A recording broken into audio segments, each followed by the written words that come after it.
किस तरीके से कोरोना वैक्सीन के शुरुआत के साथ भारत अब दुनिया के उन 5 गिने चुने देशों में शामिल हो गया है जिन्होंने अपने देश में कोरोना वैक्सीन ईजाद की और उसका सफल प्रयोग शुरू किया है। और किस तरीके से कोविड के बाद कोरोना वैक्सीन समूह में भारत के शामिल होने के मायने क्या हैं और अब आगे क्या दुनिया में जो अलग अलग नज़रिया होता था ग्रुप टॉप 5 देशों के बीच में, उसमें किस तरीके से ताकत या फिर वर्चस्व और उसकी अहमियत है वो बदलेगी। साथ ये भी समझेंगे कि दुनिया के सबसे बड़े टीकाकरण अभियान के साथ भारत दुनिया को वैक्सीन के नज़रिए से और क्या कुछ देने वाला है, खासकर उन देशों में जो कि गरीब हैं या जिन्हें थर्ड वर्ल्ड कंट्री कहा जाता है। तो हमारे साथ 3 बेहद खास मेहमान हैं। पूर्व राजदूत अशोक सज्जनहार साहब हमारे साथ हैं, आपका स्वागत है सर। हमारे साथ सामाजिक विशेषज्ञ शक्ति सिन्हा सर हैं, आपका स्वागत है सर। और डॉक्टर राकेश अग्रवाल साहब हैं जो कि डायरेक्टर हैं जिपमर पुडुचेरी से। सर बहुत बहुत स्वागत आपका।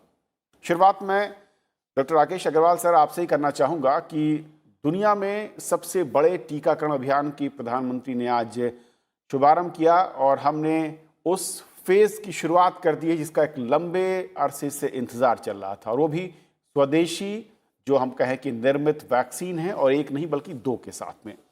कैसे इस उपलब्धि को आप देखते हैं, और अगर हम स्वास्थ्य के पुराने जो महामारियां आई पिछले 100 वर्षों में, उस वक्त की पोजीशन और भारत की क्षमताओं के नज़रिए से जब हम आज इसे देखते हैं, ये कितना बड़ा अचीवमेंट है, किस तरीके का बदलाव है?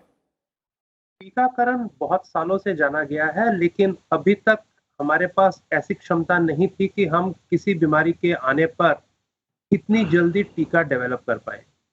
कुछ हद तक ये सारी दुनिया में नहीं थी और विशेष तौर पर हमारे देश में नहीं थी। हमारे देश में वैक्सीन जो है, जो टीके हैं, बनने का कई सालों से बहुत इम्प्रूवमेंट हो रहा है। और इवन कोविड से पहले जो वैक्सीन्स हैं, चाहे हमने उनकी इजाद ना करी हो, लेकिन वो वैक्सीन हमारे देश में बहुत मात्रा में बनते हैं। और यहाँ तक मैं कहूँगा कि जो डेवलपिंग कंट्रीज में जो वैक्सीन जाते हैं, उनमें से तकरीबन 60% इंडिया में बनाए जाते हैं पिछले कई सालों से।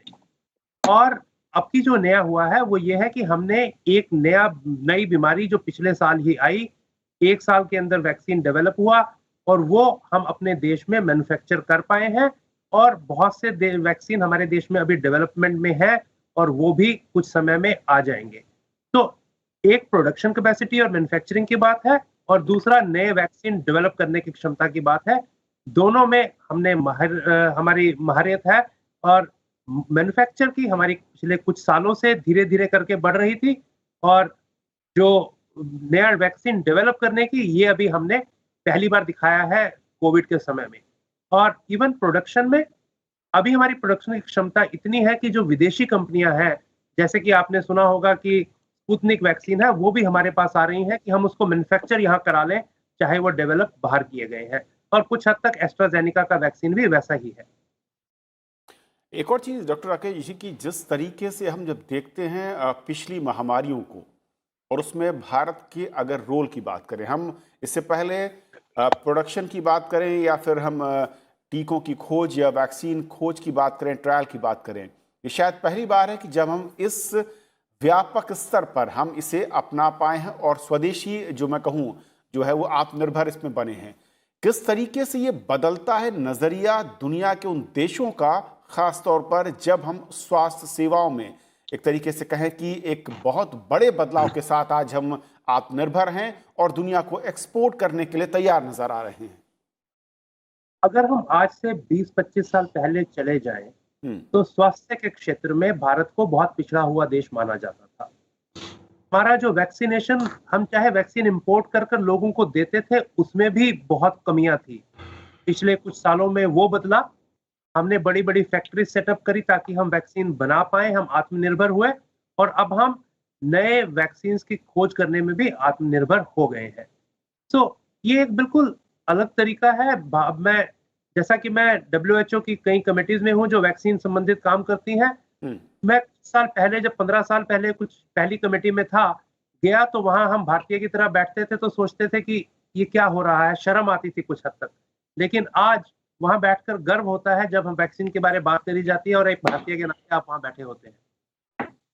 अशोक सर, क्योंकि आपने बहुत सारे देशों में एक राजनयिक के तौर पर आपने सेवाएं दी हैं देश के लिए, अ, किस तरीके से अगर हम देखें इस पूरे के पूरे घटनाक्रम को, मैं कहूँ शब्द इस्तेमाल कर रहा हूँ कि जब हम अब तक देखते थे कि दुनिया के कुछ चुनिंदा देश इस तरह की महामारी या उसके वक्त में खड़े होते थे और हमारे जैसे तमाम देश उनकी तरफ टकटकी लगाए देखते थे कि जब उनकी कृपा होगी तो शायद हमें भी वो दवा मिलेगी और हम उसका इस्तेमाल अपने देशवासियों पर कर पाएंगे। लेकिन आज पोजीशनिंग किस तरीके से बदलती हुई नजर आ रही है और V5 में भारत के शामिल होने के मायने अंतर्राष्ट्रीय परिदृश्य में अगर मैं समझूं दर्शकों के नजरिए से वो क्या है? देखिए, बहुत महत्वपूर्ण ये डेवलपमेंट है जो हुआ है, जो अब हमारे पास दो वैक्सीन है। अगर हम केवल सीरम इंस्टीट्यूट ऑफ इंडिया की देखें, पुणे में जो स्थित है, वहां पर वो 4 वैक्सीन और डेवलप कर रहे हैं और ये हम उम्मीद करते हैं जो बहुत जल्दी ही वो भी सामने आ जाएंगी। तो हमारे पास 2 के अलावा और भी ज्यादा बहुत वैक्सीन होंगी।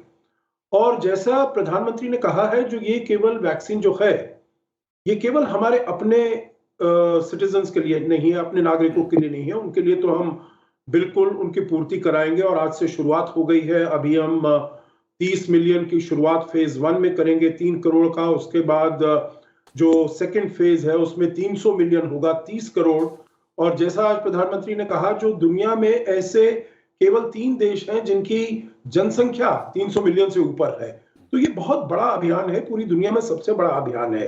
तो एक तो अपने देश की, जैसे आपने कहा, जो हम दूसरों को टकटकी लगाकर देखते थे, तो अब वो बात नहीं है। अब जो भी है हमारी जरूरत है, हम अपनी यहाँ पर प्रोडक्शन मैन्युफैक्चर करके हम पूरा कर रहे हैं। दूसरी बात एक और है, जो ये बाहर की जो वैक्सीन हैं बहुत महंगी हैं। आपने देखा है, फाइजर की हो, मॉडर्ना हो, जो भी हो, बहुत महंगी है। हमारे यहाँ पर 200-210 रुपए का एक डोज मिलेगा और वहां पर ऐसी वैक्सीन भी हैं जिनकी दाम 5,000 से ऊपर है। तो इसीलिए आपने जो जिक्र किया, जो गरीब देश हैं, जो इतने ज्यादा प्रॉस्परस नहीं है, तो उनके लिए भी अगर जरूरत होगी तो इसको बहुत अच्छी तरीके से हमारी जो है प्रोडक्शन है बड़ा कंपेटिटिव है। दूसरा है, बड़ी आसानी से वो उनको टीकाकरण किया जा सकता है, क्योंकि देखिए फाइजर की जो वैक्सीन है -70 डिग्री सेल्सियस पर आपको उसको स्टोर करना पड़ता है। तो आपको देखिए कितनी कैसी टेक्नोलॉजी आपको चाहिए, कैसा स्टोरेज चाहिए, कैसा ट्रांसपोर्टेशन चाहिए। और कहां कहां आप अगर भारत के उसमें देखें, संदर्भ में देखें, तो कहां दूर दराज के इलाकों में, रूरल एरियाज में, गांव में, कस्बों में हमको लेकर जाना पड़ेगा। तो वहां पर कहां पर सहूलियत है -70 डिग्री सेल्सियस की। तो एक दाम उसका कम है, एक जिस तरीके से वो लगाया जाना है उसको भी वो बहुत ही हमारे लिए बेहतर है। जहां तक दूसरे देशों के साथ है कविंद्र जी, तो वहां भी हमने जैसा प्रधानमंत्री जी ने कहा है, जो और देशों के लिए भी हम इसको प्रोवाइड करेंगे। अभी हम देख रहे हैं, जो नेपाल के विदेश मंत्री यहाँ पर आए, प्रदीप ग्यावाली, उनका बेसिक नंबर 1 आइटम यही था, नंबर 1 उनका मुद्दा, ऑब्जेक्टिव यही था, जो कैसे भारत से जो वैक्सीन हैं, कोविशील्ड है, कोवैक्सीन है, वो कैसे उनके देश को मिल सकती है, जैसे जिससे कि अपने देश के लोगों का वो टीकाकरण कर सके। हमें मालूम है, जो ब्राजील से, वहां से एक स्पेशल एयरक्राफ्ट आ रहा है, जो 2 मिलियन वायल्स उनको भी चाहिए इस वैक्सीन के, क्योंकि उन्होंने देखिए ये चीन से तो वैक्सीन को इंपोर्ट किया है, परंतु उनको उससे डिसअपॉइंटमेंट हुआ है, क्योंकि वहां से खबरें आई हैं जो उसकी एफिकेसी केवल 50.4% है, जो अभी वो बता रहे हैं। तो इसीलिए उससे वो इतने प्रसन्न नहीं है, इससे उसके इफेक्टिवनेस से इतने वो खुश नहीं है। तो देखिए, भारत का हमेशा से ये नजरिया रहा है, जो हम अपने लिए तो बनाएंगे ही, परंतु पूरे जहान के लिए, जैसे प्रधानमंत्री ने बहुत मर्तबा कहा है, वसुधैव कुटुंबकम, हम पूरी दुनिया को एक अपने परिवार की तरह समझते हैं। आपको याद होगा, जो जब अमेरिका को इतनी जरूरत थी हाइड्रोक्सी क्लोरोक्विन की, तो हमने कहा था, वो उसके ऊपर हमने बैन कर दिया था, परंतु फिर हमने अपना प्रोडक्शन रैंप अप कर दिया, उसको इंक्रीज कर दिया, और फिर हमने उनको भी सप्लाई किया। ब्राजील के राष्ट्रपति थे और देशों के राष्ट्रपति, प्रधानमंत्री ने हमारे प्रधानमंत्री से बात की, तो उन सबको हमने सप्लाई किया।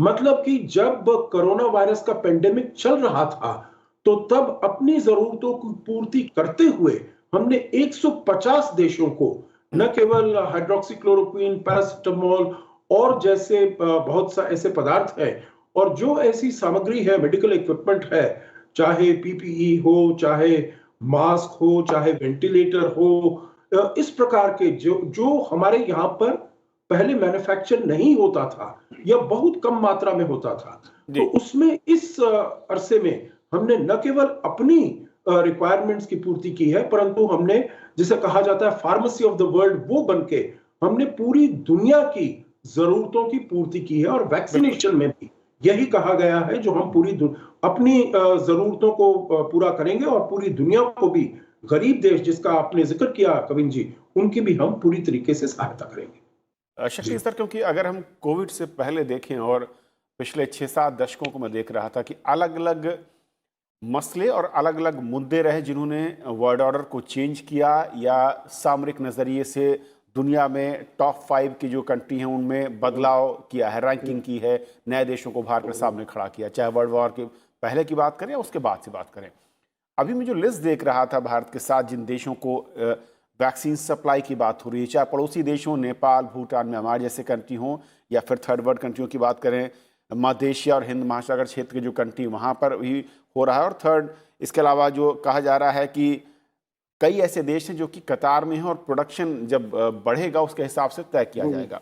क्या वैक्सीन सप्लाई आपको लगता है कि अब कोविड काल के ख़त्म होने के साथ एक बहुत ही क्रूशियल फैक्टर होने जा रहा है वर्ल्ड ऑर्डर को चेंज करने, डिफाइन करने और उस नज़रिए को समझने के लिए कि किस देश की हैसियत या उसकी स्थिति दुनिया में किस तरीके की है और वो रिश्ते तय करेगा? बहुत अच्छा सवाल है, इसलिए है कि कोविड जैसी चीज हमें ऐसे महामारी कभी नहीं देखी है हमारे इतिहास में। बहुत पहले रहा होगा, याद नहीं है किसी को। कंटेम्प्रेरी टाइम्स में इतना बड़ा दुनिया को जो धक्का पहुंचा है कोविड जैसा कभी नहीं हुआ है। और भारत एक रिस्पॉन्सिबल देश की तरह आगे उभर के आया है, मगर इसमें तो इतिहास भी है। अब आप मैं ले जाता हूँ आज से 20 साल पहले, 2001 की बात है। उस समय HIV एड्स का बहुत बड़ा चला हुआ था। अफ्रीका में उस समय करीब 2-2.25 करोड़ लोग थे HIV एड्स से इन्फेक्टेड।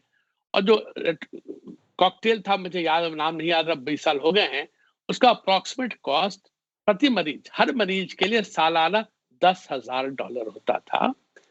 भारतीय कंपनियां आगे आई, कैडिला आया, बाकी आया, वो 10,000 से गिरा के सीधा $500-400 पर ले आया। $400 बहुत मैं मानता हूं, बट एड मनी अवेलेबल था, दुनिया पैसा लगा रही थी। 10,000 पर नहीं लगा पाती, $400 पर लगा पाए। आज अफ्रीका केवल सालाना $2 बिलियन खर्चा करता। एड्स को हम भूल चुके हैं। एड्स था, बहुत माना जाता था। एड्स के कंपैरिजन में कोविड कई गुना आगे है। जिस तरह अगर विश्व का अपने एक्सेस पर घूमना तो नहीं रुका, बट विश्व की आर्थिक एक्टिविटीज करीब करीब रुक गई इससे। इस स्थिति में भारत को उभर के आना, जिस तरह से अब हम बात करें, अशोक जी ने बात की, बहुत महत्व रखता है। डॉक्टर साहब ने भी अच्छा जिक्र किया। दुनिया में जो विश्व में आज वैक्सीन बन रहे हैं 60-65%। DPD BCG आप देखिए कहाँ बनता है, 65% भारत में बनता है। मीजल्स वैक्सीन कहाँ बनता है, भारत में बनता है। ये बहुत खास बात है, मगर इससे केवल दुनिया नहीं बदलेगी। हाँ, हम विश्वसनीय हैं। जो लोग चीन के प्रेमी हैं वो भी कहते हैं चीन का वैक्सीन नहीं चाहिए, भारत का वैक्सीन चाहिए। मगर हमें साथ साथ मेंटेन करना पड़ेगा क्वालिटी, क्योंकि मैं अफगानिस्तान कई साल रहा है, भारतीय दवाइयां बहुत पॉपुलर हैं, साथ साथ फर्जी दवाई बहुत आ जाती है। हमारा कहना पाकिस्तान से जहां से जाती है, हमें इसका ध्यान रखना पड़ेगा कि अगर हमें मेंटेन करना है अपना रैंकिंग, अगर दुनिया को समझना है भारत एक विश्वसनीय पार्टनर है उनकी, तब हमें इंश्योर करना पड़ेगा कि ये वैक्सीन जो जा रही हैं उसमें कोई कमी ना रहे। तब उनको लगेगा India is a partner of choice. But ये बहुत महत्वपूर्ण कंपोनेंट है, अकेला ये केवल नहीं है, साथ साथ पॉलिटिक्स है, साथ साथ इकोनॉमिक्स है, वो सब जोड़ना पड़ेगा। बट हाँ, बिल्डिंग ब्लॉक में as a reliable partner of the world ये भारत का अच्छा मौका है और ये हमें खोना नहीं चाहिए। डॉक्टर राकेश जी, जो कि शक्ति सर कह रहे हैं बहुत महत्वपूर्ण है कि विश्वसनीयता जो है वो सबसे इंपॉर्टेंट है अगर हेल्थ सेक्टर में देखें। और इस क्रूशियल टाइम में हमने देखा है कि अलग अलग देशों की वैक्सीन डेवलप हुई, लेकिन कई देशों ने ऑर्डर देने के बाद उसे रिजेक्ट कर दिया या ब्लॉक कर दिया या कैंसिल कर दिए हैं। मैं बधाई देना चाहूँगा हमारे देश के उन तमाम लोगों को जो कि इस वैक्सीन से जुड़े हुए हैं, इसके निर्माण से लेकर इसकी खोज से जो लोग जुड़े रहे हैं और आगे भी, लेकिन जिस तरीके की विश्वसनीयता इस वक्त दुनिया देख रही है, उसे पूरा करने के लिए क्या खास चीज़ें जहां आपको लगता है कि फोकस करना होगा, जहां पर हम आगे बढ़ें और ज़्यादा कदमों की और ज़्यादा इनिशिएटिव्स की ज़रूरत होगी? बिल्कुल। जब भी हमको कोई बड़ा काम करते हैं और खास तौर पे इतने लार्ज स्केल पर हम वैक्सीन सप्लाई करना चाहते हैं, केवल अपने देश में ही नहीं बल्कि पूरे विश्व में, तो विश्वसनीयता अपने प्रोडक्ट की पक्का करना ये तो बिल्कुल ज़रूरी है। हमारी फैक्ट्रीज, हमारी कंपनीज जहाँ ये वैक्सीन मैन्युफैक्चर हो रहा है, उनके पास हाईएस्ट क्वालिटी की फैसिलिटीज है। सरकार ने कोशिश करी है कि ऐसा लोगों का विश्वास बना रहे। जितने लोग जो रेगुलेटर्स हैं वो आके उन प्लांट्स को इंस्पेक्ट करते हैं, यूएस एफडीए आती है, ईएमए आती है। आपने अभी सुना होगा कि हमारे देश ने बहुत सारे विदेश के जो राजदूत थे उनको उन फैक्ट्रीज में लेके गए ताकि वो अपनी आंखों से देख सकें कि क्या क्वालिटी है। प्रोफेशनल लोग भी आते हैं। उसके बाद ये इंश्योर करना कि अगर हम किसी को प्रॉमिस कर रहे हैं, किसी को वायदा कर रहे हैं कि हम इतनी डोज देंगे, तो समय से और उतनी मात्रा में हम दें। वो एक बहुत ज़रूरी है। ये बिज़नेस का और ये मेडिसिन का ये एक बहुत बड़ा ज़रूरी चीज़ है, क्योंकि लोग आपके ऊपर निर्भर हो जाते हैं। तीसरी चीज़, अगर हम कह रहे हैं कि गिवन क्वालिटी है, वो क्वालिटी हमें इंश्योर करनी पड़ेगी। बिज़नेस में बहुत सारी चीज़ें होती हैं, ये भी हो रहा है। जैसा आपने देखा होगा हमारे अपने देश में हम ट्रांसपोर्ट करने के लिए हम इंश्योर कर रहे हैं कि सेफ्टी रखी जाए। ऐसा नहीं हो कि रास्ते में वैक्सीन रिप्लेस कर दिया जाए, ठीक वायल निकाल कर गलत वाले भर दिए जाए। ऐसा ड्रग ट्रेड में होता है दुनिया भर में, और उसके लिए हमें करना होगा, हम तो बार कोडिंग करनी होगी और ऐसी चीज़ें, ये सब कुछ चल रहा है। अभी बार कोडिंग बहुत ज़्यादा डिग्री पे नहीं शुरू हुई है, लेकिन बहुत सारे वैक्सीन मैन्युफैक्चरर ऐसी चीज़ें कर रहे हैं कि जब वैक्सीन वहाँ पहुँचे, तो बारकोड चेक किया जा सके, पक्का किया जा सके कि उसकी सप्लाई जो है, वो पूरी कंट्रोल्ड रही है। चौथी चीज़, वैक्सीन्स के लिए टेम्परेचर मेंटेनेंस बहुत ज़रूरी है। चाहे मानता हूँ कि ये फाइज़र का वैक्सीन नहीं है, मॉडर्ना का वैक्सीन नहीं है, लेकिन इस वैक्सीन में भी ये पक्का करना, सुनिश्चित करना कि ये वैक्सीन 2 से 8 डिग्री में है। इसमें उल्टी प्रॉब्लम है। ये वैक्सीन कभी भी फ्रीज़ नहीं होना चाहिए, टेम्परेचर 0 से नीचे नहीं जाना चाहिए। तो ये सब का भी ये हमको दिखाना पड़ेगा। ये है कि हमारी लॉजिस्टिक कंपनीज़ बहुत इम्प्रूव हो गई हैं, हमारा ट्रांसपोर्ट बहुत इम्प्रूव हो गया है, और ये सब चीज़ें ना एक-दूसरे को पुश करती हैं। एक चीज़ अच्छा होता है, उसको साथ मैच करने के लिए दूसरा सेक्टर इम्प्रूव होता है, फिर तीसरा इम्प्रूव होता है। आपकी पैकेजिंग अच्छी क्वालिटी की होनी चाहिए, आपकी वाटर प्रूफिंग अच्छी क्वालिटी की होनी चाहिए, और ये सब कंपनीज़ हमारे देश में आज ये कर रही हैं, ताकि जब प्रोडक्ट पहुँचे, तो ना ही उसके अंदर की चीज़ अच्छी हो, उसकी लुक, उसकी अपीयरेंस, उसके ऊपर विश्वास, हर चीज़ निर्भर करती है, हर चीज़ डिसाइड करती है उसके ऊपर कितना विश्वास होता है, और ये सब हमारी कंपनीज़ अब कर रही हैं। डॉक्टर राकेश जी, एक और मेरा सवाल था कि क्या जो हमारे देश की अब तक की ये जो वैक्सीन दोनों लॉन्च हुई हैं, अगर हम थर्ड वर्ल्ड कंट्री या जो हम पड़ोसी देशों की बात कर रहे हैं, दुनिया के उन देशों की बात कर रहे हैं जो कि एक तो उस तरीके से यूरोपियन कंट्रियों की तरह अमीर नहीं, और दूसरा टेम्परेचर एक बड़ा इशू रहा है, उस लिहाज से ये दोनों वैक्सीन बहुत ही क्रूशियल हो जाती हैं और रीच के लिहाज से सबसे ज़्यादा स्पेस और स्कोप नज़र आता है। बिल्कुल। जो हमारे जैसे और हमारे जैसे आर्थिक स्थिति वाले देश हैं, जैसे कि हमारे पड़ोसी देश, उन सब के लिए, और खास तौर पे हम उस जगह पर हैं जहाँ पर कि तापमान ज़्यादा रहता है। हमारे पास वैसी फैसिलिटीज़ -70, -20 की नहीं है।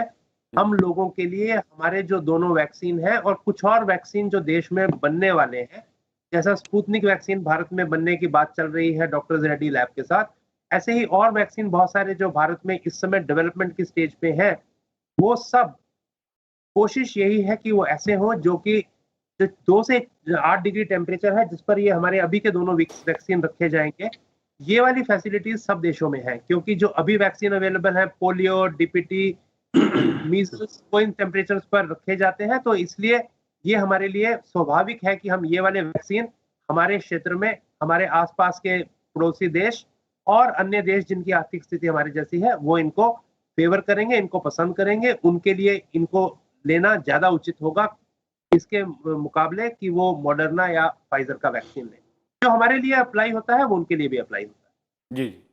अशोक सर, अब मैं थोड़ा-सा जी। और ब्रॉडर पिक्चर को समझना चाहूँगा कि जिस तरीके का रोल कोविड के दरमियान और कोविड के बाद वैक्सीन को लेकर भारत का अब तक का रहा है, और आगे जो उम्मीद दिख रही है, जिस तरीके से हम अलग अलग देशों के साथ जो वहाँ से डिमांड आ रही है वैक्सीन को लेकर, क्या जो दावा था उसमें अब ज़्यादा ताकत या बल मिलता है, दुनिया के अलग अलग देशों की ओर से मिलेगा, जब हम ये कहते हैं कि चाहे वो बात यूएन की हो या फिर WHO की हो, वहाँ पर भारत को एक और बड़े रोल की तौर पर रखना चाहिए और इसके लिए एक बड़े बदलाव ज़रूरी हैं? आप बिल्कुल ठीक कह रहे हैं कबीर जी, क्योंकि देखिए आगे चलते हुए जो पूरी दुनिया में है, सबसे ज्यादा जिसकी जरूरत है वो है ट्रस्ट की, वो है विश्वसनीयता की। और इसमें हमने देखा है जो अभी जो चीन का रवैया रहा है उससे ट्रस्ट डेफिसिट बहुत बड़ा है, और बहुत तरीकों से। क्योंकि एक तो जब वहां पर वुहान में ये वायरस निकला, दिसंबर में निकला, उन्होंने उसको छुपाने का प्रयास किया। WHO का भी इतना ज्यादा कोई खास विश्वसनीयता नहीं है, क्योंकि वो भी बिल्कुल जो चीन उन्हें कह रहा था वही उसको आगे कह रहे थे। आपको याद होगा पिछले साल इसी समय वो था जो वहां पर चीन से जो बाहर लोग जा रहे हैं उनके ऊपर कोई प्रतिबंध नहीं लगना चाहिए, क्योंकि वो स्टिग्मा उसमें बन जाता है। परंतु फिर बहुत जल्दी हमारे यहाँ तो हमने लगा ही दिया था ये प्रतिबंध चीन से आने वाला जो लोग थे, परंतु ये बहुत जल्दी मालूम चल गया जो ये ह्यूमन टू ह्यूमन ट्रांसमिशन होता है। तो एक ट्रस्ट डेफिसिट तो ये है जो जब वहां पर वायरस निकला तो चीन ने इसके बारे में बिल्कुल इसको छुपा कर रखा। दूसरा है जब और देशों को जरूरत पड़ी तो उसके पास जो भी थे, चाहे PPE हो, चाहे मास्क हो, चाहे वेंटिलेटर हो, चाहे किसी प्रकार की दवाइयां हो, उसने उसको जिसे कहते हैं वेपनाइज कर दिया। केवल उन्हीं देशों को दिया जिसके साथ संबंध अच्छे थे, या वहां भी जो संबंध अच्छे भी थे वहां पर भी क्वालिटी उसकी अच्छी नहीं गई। हमने देखा है चाहे वो इटली में हो, पाकिस्तान में हो, बहुत सारा ऐसा सामान गया। तो इसके विपरीत अगर आप देखें भारत का जो रुख रहा है, भारत का जो रवैया रहा है, कोई भी हमारी जो भी चीज जो भी सामान यहां से गया है, चाहे मेडिसिन गया हो या कुछ और चीज गई हो, किसी के ऊपर कोई भी उंगली उठाने उसको उंगली नहीं उठा पाया है।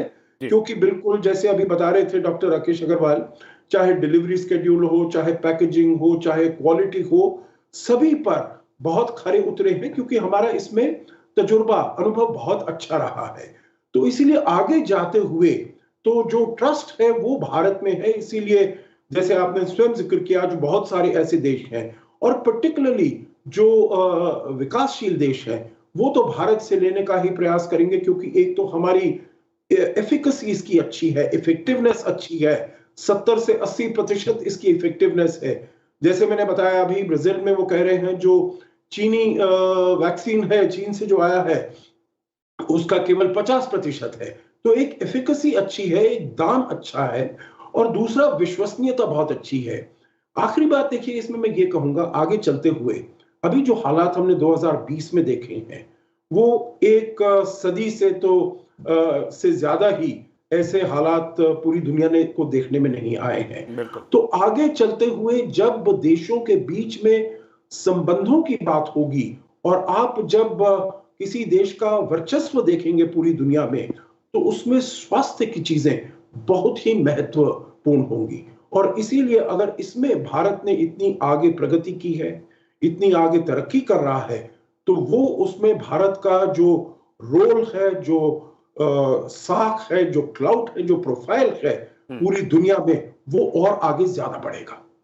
शक्ति सर, एक आखिरी कमेंट मैं चाहूंगा आपका कि जिस तरीके से जनहार सर ने कहा, बहुत क्रूशियल हो जाता है कि न सिर्फ एक ब्रॉडर रोल जिसकी भारत बात कहता रहा है, जो अंतर्राष्ट्रीय संस्थाएं हैं जो कि दावा करती रही कि वो मानवता के लिए काम कर रही हैं या उसके लिए काम करना चाहती हैं, वहाँ पर उसके रोल को ज़्यादा संजीदगी के साथ ज़्यादा पावर्स मिलने की बात होनी चाहिए। और दूसरा ये कि ये जो हेल्थ सेक्टर है ये आने वाले कुछ वर्षों में या एक मैं कहूँ कि दशक तक शायद बहुत ही अहम रहने वाला है, और उसमें भारत का रोल भी।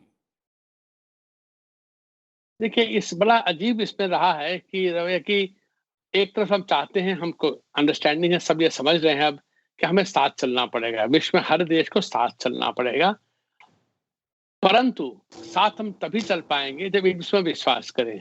अब अशोक जी ने अभी बताया चीन के बारे में, आपके यहाँ वायरस आ चुकी है, आप अपने यहाँ लॉकडाउन कर दिए, अपने लोग का बाहर जाने दे